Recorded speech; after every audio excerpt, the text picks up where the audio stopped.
Lee Greenwood, you're back in the hot seat. Brian Noble's absence, is he back this weekend? He is, yeah. He had pre-arranged family holiday, seeing some family live in Australia and obviously from here as well, all getting together.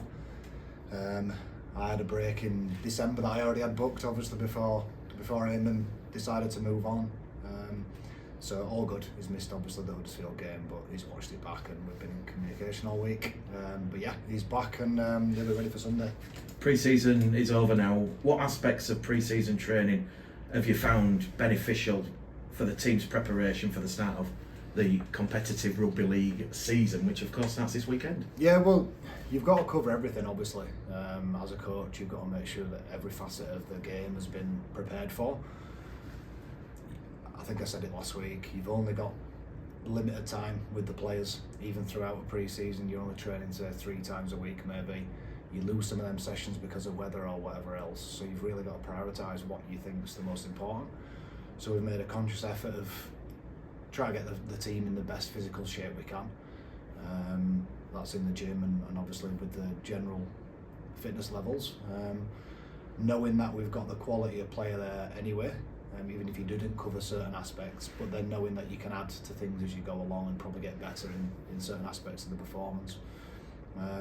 We don't actually, even though the competitive game starts on Sunday, we're not treating it as pre-season's over. Training will continue to be of a pre-season sort of level for a little bit yet. The league season doesn't start for another few weeks yet, and it's a long season. It's actually been a short break from when we finished and a short-ish pre-season, so that'll continue for a bit in terms of training. We've got a friendly next week, for instance, so and then I don't think it's a game the week after or something. So it's a little bit of it's not a we're playing Sunday then we're playing week on week, but yeah, the exciting game starts Sunday. Is there any specific improvements that you and Brian have seen in pre-season from the squad? Improvements we need to make, or improvements that we've made, do you think? Improvements that you've asked for and the players have responded. Well, obviously we recruited well, so we've got a stronger squad anyway. So improvements have probably come from the strength and depth that we've got and the quality of personnel that we've brought in. And then in terms of just training itself, the overall quality's probably picked up because of what we've got in the squad. Not just in terms of what it looks like on paper, but in terms of actually having people on the training pitch. We've managed to stay relatively injury-free throughout pre-season, which is always good. Looking back to the previous 2 seasons, we had a lot of people who would either pull out of training or were struggling right at the start, and that led to it being a bit disjointed, as you saw from the start of both seasons, and then the people we had out, whereas we're not in that situation now, which is good. Which has meant a lot of people have been able to work on combinations with each other, get used to each other. So it's been positive. We showed nice signs last week against Huddersfield, I thought, but with some good things to work on as well. So that's probably what you want. So it was sort of a perfect hit out, really. It was the championship launch yesterday, and a question I was asking all the other championship head coaches and League One was, you know, you've had a limited pre-season. Obviously, the Dewsbury game was called off, but in terms of the readiness of the team, the side, the squad, are you happy with where Bradford currently are? Absolutely, yeah. We've got, like I say, we keep going back about training and making sure that we've had a big focus on being physically ready. So we do feel like we are there. We've got a lot of good professionals anyway. They really look after themselves. So for instance, if Michael Lawrence and James Donaldson didn't even play last week, I would still put them as ready to play again on Sunday because they know what they're doing. They really look after themselves. They're athletes, and you can pretty much go through the squad like that. We've got some really good leaders in the squad, not just in terms of what they say, but in their actions, how they look after themselves, how they prepare, how they recover. You know, they're good to go. They stay back behind after sessions and things like that. So yeah, we're ready. We won't be like 100% of what the side is capable of, but I don't think anybody will be in this weekend's set of games. But as far as we can be ready in January, then yeah, we're there. You mentioned the Huddersfield game last week and a really positive, strong performance. Now you've had a chance to review that yourself with Brian, albeit he's over the other side of the world at the moment. What are your thoughts, Lee, on where there could be some improvements? Well, certainly disappointed with the second and third tries, definitely. We want to be better defensively than conceding those types of tries, no matter who it's against. So that's straight away 2 areas we can look at. There was a patch after half time, even though we attacked their try line for a period of time. The next period where we had to defend there, we got stuck in a zone half a little bit, and resorted to a little bit of sort of one-out rugby, which is not what we've been practicing. So that's been highlighted to the team this week, just to be in a bit of a better position and pull off the ball a little bit.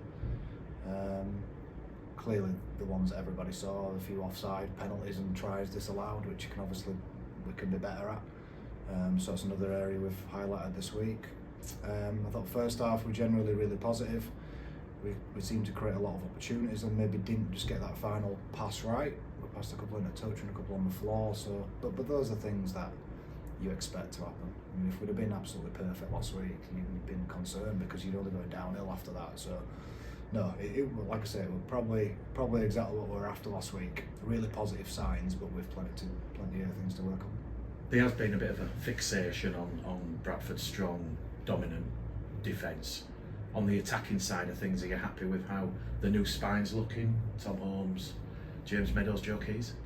Yeah, I think even though I've said we've been injury free all pre-season, Tom had to have a minor operation before we even started, along with Jordan Lilly. So they haven't done loads of repetitions alongside Joe and Jimmy.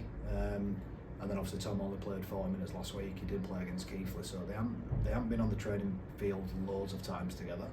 But I thought there were promising signs, and that should only get better the more they train together and the more they play together. The encouraging thing was the opportunities were there, and also we know the size of Odsal. We know it's a narrow field, and there's a lot of narrow pitches that you play on in the games that we have, the cup games and some of the league away fixtures we have. So it were encouraging to see us on a nice wider field last week and actually look pretty strong doing it as well. 25 players all played a part in that game last week. Only 17 can play on Sunday. How easy, hard has it been for you and Brian to trim that down? Hard. Well, Brian's been on his roller coasters this week. He's been having to and of who we leave out even at the 21, so that was even a difficult one. We weren't in this situation many times last year, can I assure you. We were making numbers up to fill that squad up, and then even the 17. So, no, I've had to have the difficult conversations, obviously, because I'm here in person.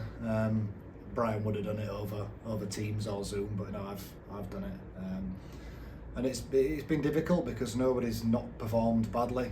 We've had friendlies where everybody's played a part and done well, and everyone's trained well.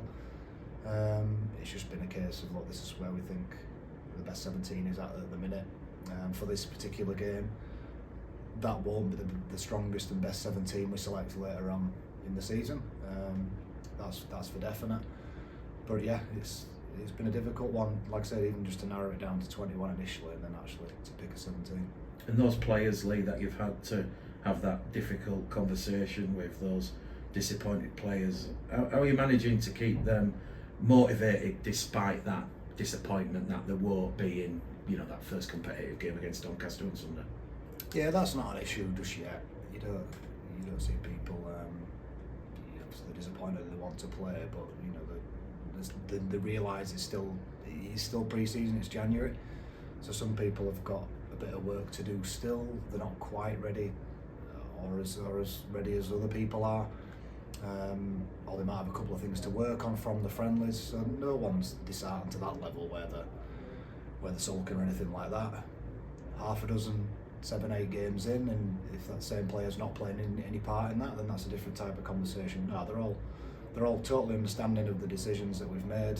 They totally get it, totally agree with it. They understand what they need to work on. But I'm sure anyone that's ended up in the 17, if you spoke to any of them, they're probably the same as well. So. No, they're all good. They've worked hard together, so the guys not in the team will be disappointed, but they'll want the team to win on Sunday, that's for definite. Just Guy Armitage with the injury issue, what's the latest with Guy, Lee? Yeah, he's pretty much good to go, he's Guy now. Whether we see him against Dewsbury, I'm not sure. it might be safer just to leave that one out and then be fully fit and ready to go for whatever game comes next after that. But yeah, he's back in full training now, so that's good. It is the first competitive game, knockout Challenge Cup action with Doncaster. What are your expectations for this game on Sunday?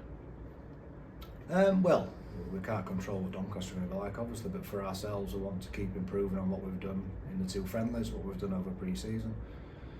Like I said, last week we were pretty positive and happy with what we produced, but with some areas to improve on, so we'll be looking to carry on with what went well. But then the areas that we've highlighted, they do need to be fixed because they cost you games, some of those.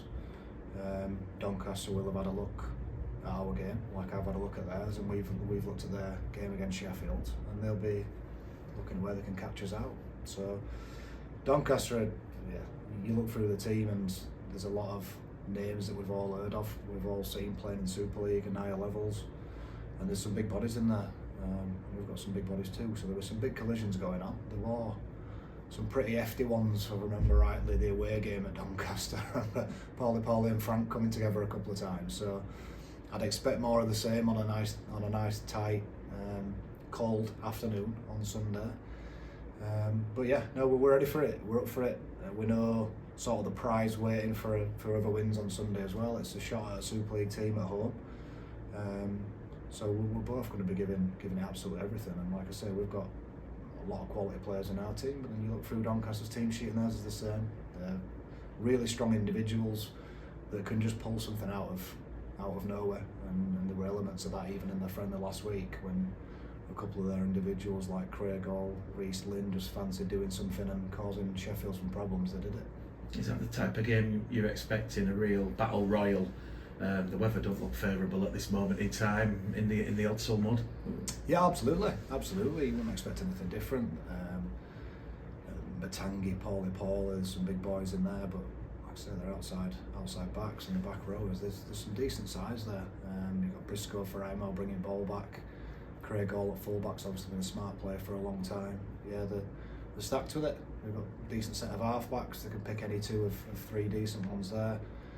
So yeah, you go through. It's a challenge for us, but I'd say we're ready for it. We're up for it. I'm sure Doncaster will come here and give it a good go. So I expect a good game. And this isn't like any traditional Challenge Cup fixture, because the RFL, to create that buzz, that interest, especially with the 12 Super League teams being seeded away to lower league opposition, you already know that the winner after 80 minutes on Sunday will be hosting Castleford. Does that put any more pressure on you and Richard on this fixture? No, I don't think so. It puts any more pressure on. If you didn't know you were playing, you'd still want to win it as a cup game. If you lose, you're out anyway. So I don't think it adds any more pressure to us. No, we're just going for it. The pressure is it's a cup competition, so there's no second chance in it. You win on Sunday, you're through. Clearly we know the prize, and it's one that we want to go for, and we'd love to have the opportunity to play a Super League team at home in Cass, but Doncaster are feeling the same. They'll want Castleford at home at their stadium. So yeah, but both teams will be going for it. The pressure in terms of just it being a Challenge Cup game, which is the same for every team. Bradford also playing a reserve side, or sending a reserve side to Keighley on Saturday. What sort of team can we expect from that? Is that largely going to be, full of those reserve fringe players, academy players? Yeah, well, it'll have to be. We're playing on Sunday, obviously. It were a last minute one. I think Keighley were due to play Salford, but that got cancelled, so we stepped in. We've got a lot of academy, older end academy, or reserve players that have been kicking around training hard for a while now, and they need game time. There's only 12 fixtures in their season anyway across the year, which isn't enough. So trying to get them a season's worth of fixtures is actually a bit of a challenge. So any of these types of friendlies where they're playing against League One opposition or other reserve teams, we've got to take it to try and get these guys ready for playing 20-25 games a season. So this will add to that. A couple of them might have run out against Keighley, some of them might have run out against Dewsbury next week. So this adds to their number of games that they'll play in the year. But we've got guys that have trained with us in pre-season that will want to put the best foot forward. If that helps them get closer to our first team, then great. If that helps them possibly secure a loan move that gets them some League One rugby, or even cements a spot in our reserve team, that's what it's about. A couple of the guys that are unlucky not to be in R17, I'll have a run out in that because I've got things to work on. But like I say, that's what these games are for. So no, it's a good game for him. It's better than playing another reserve team with no first teamers in. I've seen Keithley's squad. They'll start with a reasonably strong team that would be expected to bid towards the top of League One. So it'll be a good challenge for some of our young boys tomorrow. Based on yesterday and some of the conversations with some of the League One coaches, Lee, they were referencing to myself about Bradford's depth and quality, and potentially, do you reckon this player is worth getting on loan? Are you expecting those calls and conversations to come down the line? Possibly. I mean, we're obviously fortunate that we have reserves and academy. Everyone else that does that is in Super League. So what you see is the better players from other people's academies and reserves. The clubs try to get them on loan because the fixtures aren't really helping the players, because it's that one-on, one-off sort of scenario. So you've got a lot of players who are either top-end academy, a bit too good for it, or reserve age that they won't play week in, week out, and exposing to that rugby against men, I would say, and that's where they get them out on loan at League One and Championship. That's on the players. So, for instance, a couple of them showed up really well against Keithley, didn't they? Which has helped them. That's helped us get a couple of inquiries about some of our players then, and if they do the same again tomorrow, do the same against Tuesday, that only helps us and the player, trying to get them this regular game time that we're all after. And if we send a young lad out and he does really well at a top-end League One team or even a low-end Championship team or something, that's going to benefit us in the long run, because that's showing that guy can do that at that level, and we can bring him back in and potentially feature for us. That's just the way it is now. It used to be come through academy, proper A team, you're playing against strong A teams in the midweek, and that's how you then go into the first team. The game's changed a bit, so we've got to go with it. And just finally, what message do you want to send to the fans of Bradford who are going to be watching, listening to this, and the important part they can play on Sunday at Odsal? Obviously they do. They really get behind us. I've noticed that from my time here. And when the players are producing and the performances are good on the field, then that's then reflected on the terraces in terms of the atmosphere and the numbers that come. I think I always find it interesting as a supporter when there's a bit of a regime change and new players come in, that supporters follow it from the start. So there'll be people that came against Keighley, saw some promising signs. There'll be more that came against Huddersfield. There were a good number of us there, supporter-wise, and they'll then be back and see some more progress hopefully on Sunday.